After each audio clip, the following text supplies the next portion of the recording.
Welcome to the Week 5 Stack and a Win It. I'm Jason Gilbo. With me is Justin Elick, breaking down his top favorite stacks of the week. Overall, it is not an exciting or appealing Week 5. I mean, I think there's actually some decent team totals, but I feel like there's a lot of kind of iffy ones too. Yeah, ones with potential blowouts and things like that. And, kind of like last week was a pretty low scoring game. The chalk kind of was terrible until right at the end with Larry Fitzgerald. We were on the opposite sides of that one, I guess. But either way, it wasn't like he was huge. He just kind of didn't kill lineups, I guess, at the end. But, if you didn't have the right kind of guys last week, like Le'Veon Bell, I had none, which was a huge mistake. And I think he had like 75 touches last week or something ridiculous. What do you have, 35 carries? Like 75 in the first quarter. Yeah. And, Antonio Brown obviously was pissed off about that, and rightfully so. But either way, yeah, this week there's a couple, really one game that you're looking at as, you can kind of stack both sides, get yourself exposure, and that's the Cowboys-Packers. I kind of lean more toward the Cowboys side because I guess they're a little more reasonably priced. Zeke Elliott obviously has a much more carved out specific role than whoever, Aaron Jones, maybe Ty Montgomery. He's not officially out yet for this week, but you kind of imagine even if you should sit him, I would think, but even if he played, not going to be that effective. He's not going to see full workload.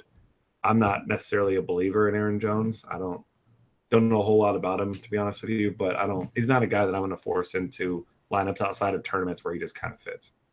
Yeah, I think the Packers, given it's Wednesday morning, we don't really know too much about their injury status. Like you said, Adams, Montgomery.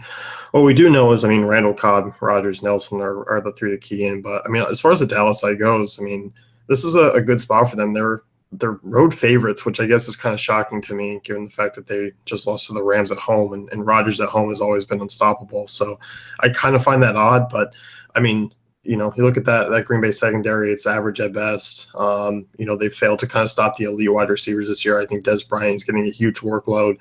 I love Dak Prescott this week. I think he's going to be one of my favorite quarterbacks to use. Yeah, I'm totally on board with that. He's got 3 touchdowns each of the last 2 weeks. One of them was rushing, which kind of raises his floor a little bit. He's been just really consistent. And Des Bryant has, I think, the 7th most targets at 40, but he's only had 16 catches. And, part of that is Prescott trying to take too many chances down the field, but part of it's the fact that they just don't seem to have as good of a rapport as you'd like them to. But either way, if you're getting an average of 10 targets per game against a secondary that's weak like this one, it's a really good spot. Huge total. I guess you could throw Whitman on that stack, but I just don't. There's a couple of tight ends that I really, really like this week. I'm not going to force in mid-tier guys like Jason Witten here, where generally he just doesn't have that big upside. Yeah, they've been using the block a lot more last few weeks. And like you mentioned, Bryant, he's getting a ton of looks, but hasn't really been effective or efficient with them. He did see Janoris Jenkins, he did see Patrick Peterson. I think that kind of also factors into it for the first couple of weeks. But I like the Cowboys stack there. Next one here, we got the Steelers, and Le'Veon Bell obviously is just, the top play on the board this week. You're going to have to sell me a little bit on Antonio Brown because I'm not all over him. I don't think I'll be playing him as a one-off, especially because I will be playing Le'Veon Bell and some other top-price guys. But, as far as the stack goes, there's still plenty to that whole home road narrative with these guys. And, it looks like Jacksonville is just absolutely shut down every passing game. But then you look back and you see who they faced and the situations there. They faced Deshaun Watson in that first game.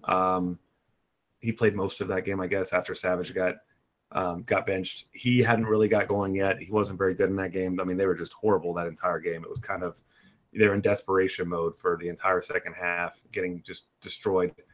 Then the next week, you face Marcus Mariota and company. They put up 37 points. Granted, most of it through the ground, some of it through the defense, special teams, but really didn't slow them down at all. Then Joe Flacco and the Ravens, who they just absolutely dominated. But then you look at the fact that the Ravens have scored 16 total points over the last 2 games. They've been one of the worst offenses in football, especially through the air. So you're really not impressed with that either. And then Josh McCown and the Jets, and they lost. McCown didn't put up monster numbers, but the Jets don't have a single receiver that, is really much above average at all. They got gashed on the ground there. So I don't feel like people have really needed to attack them through the air. And I do think they'll be able to put up some points here because Fournette's been tremendous, and Bortles, he still sucks. Of course, he still sucks, but is not as good as it looked last week. That's more of a product, I think, of the Ravens' pass offense just being garbage, and their running game wasn't any good either. So I just think that the numbers are misleading there. The Jags being that good against wide receivers, especially wide receiver ones. So I think he's, like I said, a stack only type of guy. I'm not paying up that salary as a one-off, but Roethlisberger, Antonio Brown, I think will be. It's still one of, if not the highest upside stack quarterback wide receiver on the board, and I don't think it's going to have much ownership this week. No, I don't think so either. And this is a stack that Bell's, the chalk play running back. He's going to be chalk play everywhere, where Brown and Roethlisberger are going to take a little bit of a back seat. And I think that's where you're going to get him at lower ownership. They're always that stack. Like you said, it's just even in a kind of a not ideal matchup or a matchup where they may not have to do that. You still toss it in because there is that type of upside. And that's kind of the only way I'm using it. It's not going to be a heavy exposure stack for me, but yeah, it's kind of just one where I toss in 1 or 2 times. Yeah, exactly. So, it'll be, play Bell everywhere. And then if you want to play those other guys in stack, do that. Yeah. Your contrarian stack this week, I like quite a bit here. Eagles versus Cardinals, Carson Wentz. You're looking at both the running backs here, is just in terms of whichever one you want to go with, Blunt and Smallwood. Both pretty much kind of split carries. Both were actually really effective last week. Yeah, they put up some monster numbers. We saw Corey Clement even had 10 carries in that one, but Smallwood and Blunt together had 31 touches, 235 total yards. 5 of those touches were catches through the air. Obviously, most of those to Smallwood. He had 4 for 45. But Eagles throw the tight end more than any other team in the NFL so far this year. Zach Ertz is just the best cash game play out there. Obviously, Gronkowski, you could make an argument for being better, but price considered, Ertz, you just have that floor of about 10 targets. And, this is a Cardinals defense that they've been okay, I suppose, this year, but they've played some really weak offenses as well. And, their strength is in slowing down the number one wide receiver, which is why I'm focusing more on running backs and tight ends here. And team total of 26 tells me everything that I need to know, is that the Cardinals defense is one that, is not nearly as good as it seems on paper. So Carson Wentz, and another one of those guys like Prescott, who's just been good if not great, every single year or every single week so far as fantasy production goes, and he's still just nobody plays him. So I'm not going to pair him with a wide receiver here. Pair him with these other guys. I think that's the way to go here. Yeah, no, I agree. And it's funny because, like you said, you left out Jeffrey, and I think that's wise because of Patrick Peterson locking down him this week. And I think the Smallwood Wentz Ertz stack is pretty good. I think Blunt's a good play if you just think that game's just going to get out of hand and you get him to kind of ice the game in the second half. So I like the Eagles stack. Like you said, team total of 26. Cardinals traveling all the way on the East Coast. That's kind of been a notable factor for teams that travel all the way. They just kind of look to struggle. Moving on here, your value stack, obviously a FanDuel stack because DK took away our night game. Yeah. I guess you could play it in whatever their Sunday afternoon contest. I think some of them include the 4:00 in the late game. But, the money grab here is going to work out pretty well for them, I'm sure. Not.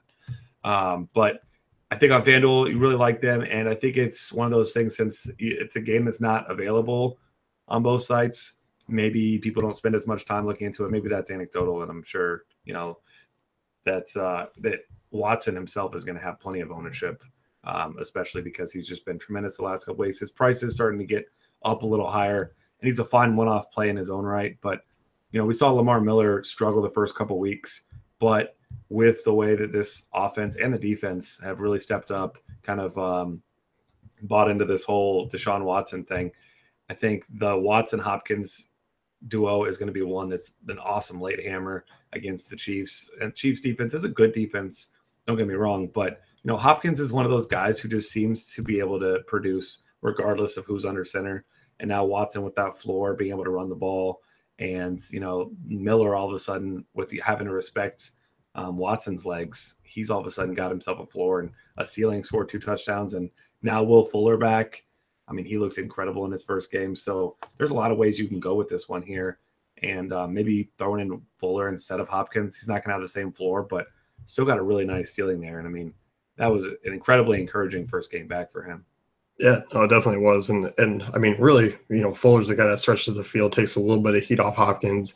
You mentioned, in your article here, Kansas City ranks 24th against wide receiver ones. That's obviously notable for Hopkins and his target share on this team. So I'm with you. I mean, I still feel like they're not even really all that highly priced. I mean, 77 for Hopkins is nice at his, volume, 75 for Watson.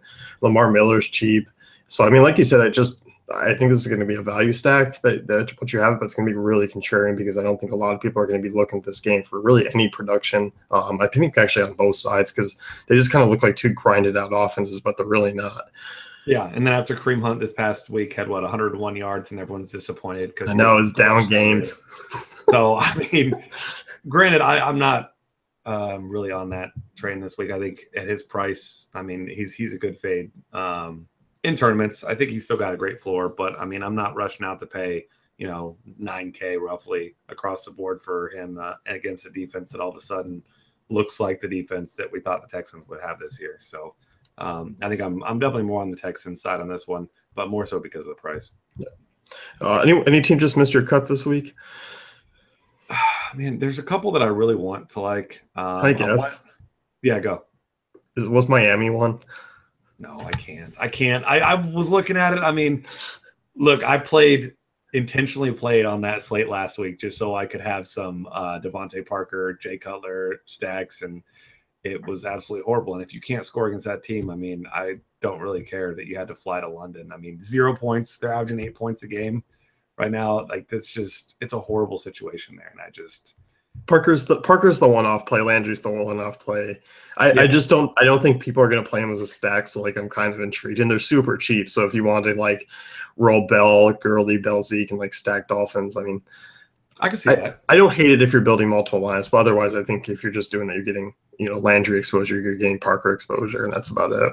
Yeah, I'm not excited about it, and I'm willing to be wrong on that one. I just don't think. Now with some bye weeks going on, and obviously Thursday night game, we can't play the Sunday night game, and we got 11 games on the main slate on DraftKings now. So I'm gonna kind of pick my spots better. But the spot that I did like is, I mean, two potential shootouts: Carolina, Detroit. Both sides of that look kind of intriguing to me.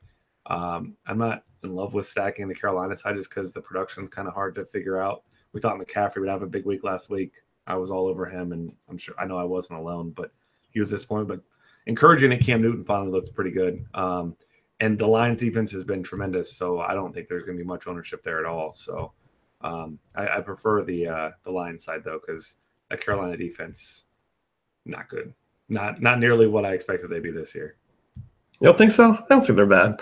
I don't think they're that good. I think they're average. I'd rather have the Lions defense. If I'm taking one defense the rest of the year, Lions defense looks a lot better to me. Yeah, they definitely do look good. So that's going to wrap it up with us. You can check out Justin's article over on dailyfantasycafe.com, and good luck in week 5.